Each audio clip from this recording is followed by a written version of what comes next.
ಇಲ್ಲಪ್ಪ ನಿಮ್ ವಕೀಲರು ಬರ್ತಾರಾ ಇಲ್ವಾ? ವಕೀಲ್ ಬರ್ತಾರಾ? ವಕೀಲ್ Morning I called Karthik. He told that I already given NOC along with work. Mic ಹತ್ರ ಬನ್ನಿ. ಅಲ್ಲಿ ಏನ್ ಹೇಳ್ತೀರಾ ಹೇಳಿ. ಆಯರು ಮಧ್ಯಾಹ್ನ ಮೇಲೆ ಬರ್ಬೋದು ಸರ್. ಮಧ್ಯಾಹ್ನ ಮೇಲೆ ನನಗೆ ಮಾತಾಡಿದ್ದೀನಿ ಅವ್ರ ಹತ್ರ ಎಲ್ಲ ಇದು ಮಾಡಿದ್ದೀನಿ. ಏನೋ ಮಾಡಿ ಒಂದು ಡೇಟ್ ಕೊಡಕ್ಕೆ ಹೇಳ್ತಾ ಇದ್ದೀನಿ. ಒಂದು ಡೇಟ್ ಕೊಟ್ಬಿಟ್ಟು ನಾನು ಒಂದೇ ಒಂದು ಹೆಲ್ಪ್ ಆಗಬೇಕು.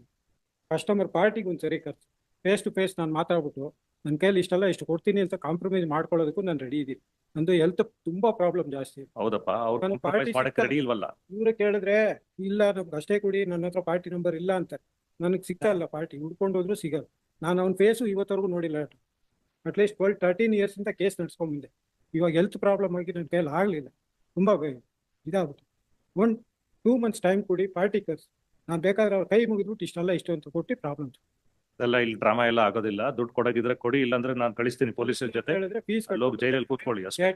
ಇದು ಮಾಡೋದಕ್ಕೆ ಇದು ಸ್ಟೇ ತಗೊಳ್ಳೋದಕ್ಕೆ ನಾನು ವ್ಯವಸ್ಥೆ ಮಾಡ್ತೀನಿ. ಏನು ಹಾಕಿಲ್ಲ ನೀವು, ಸ್ಟೇ ಗ್ರಾಂಟ್ ಆಗಿಲ್ಲ, ಸಸ್ಪೆನ್ಷನ್ ಆಗಿಲ್ಲ, ನೀವು ವಕೀಲರು ಇಲ್ಲ, ನೀವು ಬರ್ತಾ ಇಲ್ಲ.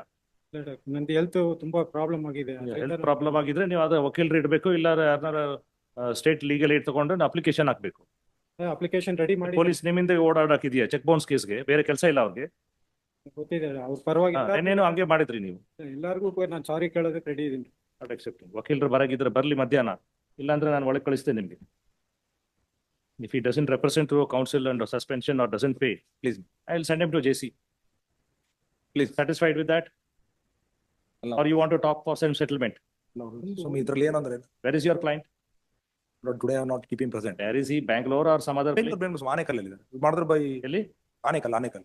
I will Anekal. Call him, tell him to come at 1:30. Please, I will keep him by 2:30. He wants to see him. 2:30. So let him meet face to face. I will call him. I will call him and confirm. ಏನೋ request ಮಾಡ್ತಾರೆ ಅಂತಲ್ಲ. ಇಲ್ಲಿ ಭಗವದ್ಗೀತೆ ಮುಟ್ಟಿ ನಾನು ಸತ್ಯ ಮಾಡಿ drama ಇಲ್ಲ ಬೇಡಕ ಇಲ್ಲಿ. ಅಲ್ಲ 2 ಕೋರ್ಟಲ್ಲಿ ನೀವು ಸೋತಿದ್ದೀರಾ. ನೀವು ಕೊಟ್ಟಿದ್ದೀರಾ ಇಲ್ಲೋ ಅದು ಗೊತ್ತಿಲ್ಲ. ರೆಕಾರ್ಡ್ ನೋಡಿ ನಾವು ಹೇಳೋದು. ಅವರ ಅಡ್ವೊಕೇಟ್ ಮತ್ತೆ ವಕೀಲ ಪಾರ್ಟಿ ಬಂದು ಮಾತಾಡಿ ಅವ್ರು ಒಪ್ಕೊಂಡ್ರೆ ನಮ್ಗೇನ್ ತೊಂದರೆ ಇಲ್ಲ, ನಾವು ರಿಲೀಸ್ ಮಾಡ್ತೀವಿ. ಇಲ್ಲ ಅಂದ್ರೆ ನಾವು ಪೊಲೀಸ್ ಜೊತೆ ನಿಮ್ಗೆ ಕಳಿಸ್ತೀವಿ. ಕೋರ್ಟಲ್ಲಿ ಬರಕ್ಕೆ ಏನ್ ನಿಮ್ಗೆ ಕಷ್ಟ? ಕೋರ್ಟ್ ಮುಂದೆ ಬರಕ್ಕೆ ಏನ್ ಕಷ್ಟ ನಿಮ್ಗೆ? ಇಲ್ಲ, ಸ್ವಲ್ಪ ನನ್ಗೆ ಹೆಲ್ತ್ ಆಕ್ಚುಲಿ ಹಾಸ್ಪಿಟಲ್ ಅಡ್ಮಿಟ್ ಆಗಿದೆ. ಎಲ್ಲರಿಗೂ ಪೊಲೀಸ್ ಬಂದ್ರೆ ಹಾಸ್ಪಿಟಲ್ ಅಡ್ಮಿಟ್ ಆಗ್ತಾರೆ. ಗ್ಯಾಂಗ್ರೀನ್ ಆಗಿದೆ. ಅವ್ರೇನ್ ಮಾಡ್ಬೇಕು? 15 ಲಕ್ಷ ನೀವು ಅವ್ರ ಹತ್ರ ತಗೊಂಡಿದ್ದಾರೆ. ಅದಕ್ಕೆ ನಾನು ಇಷ್ಟು ದಿವಸ ಫೈಟ್ ಮಾಡಿದ್ದೀನಿ. ಮಧ್ಯಾಹ್ನ ತನಕ ನಿಮ್ಗೆ ಟೈಮ್ ಕೊಡ್ತೀನಿ. ವಕೀಲ್ ಇಟ್ಕೊಂಡು ಸಸ್ಪೆನ್ಷನ್ ಹಾಕಿ ನೀವು ಕೊಡಾಗಿದ್ರೆ ನಿಮ್ಗೆ ಸ್ವಲ್ಪ ಟೈಮ್ ಕೊಡ್ತೀನಿ. ಅದು ಕೊಟ್ಟಿಲ್ಲ ಅಂದ್ರೆ ನೀವು ಹೋಗ್ಬೇಕಾಗುತ್ತೆ. ಸರಿ. Call your client. By 2:30. Beat that fellow. Please. If your client is agreeable, settle it, whatever. Please. If he is not inclined, court will pass orders on the basis of records. Please. ಕರೆಸಿ. Please. Keep him. ನೀವು ವಕೀಲರು ಕರೆಸಿ. ಇಲ್ಲ ವಕೀಲರು ಬೇಕಾಗಿಲ್ಲ, ನೀವೇ ಅವ್ರಿಗೆ ಏನಾರು ಅಮೌಂಟ್ ಕೊಡಾಗಿದ್ರೆ ನೀವೇನೆ ಕೊಡ್ಬೋದು ಅವ್ರಿಗೆ ಮಾತಾಡ್ಬಿಟ್ಟು ವಕೀಲರ ಹತ್ರ. ನಾಳೆನೇ ಕರೆಸ್ಬೇಕಾದ್ರೆ ನಾಳೆನೇ ಮಾತಾಡ್ತೀವಿ.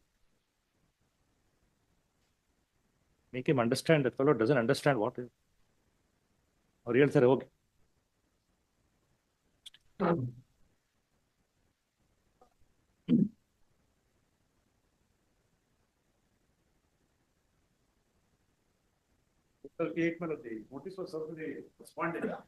He is not representing.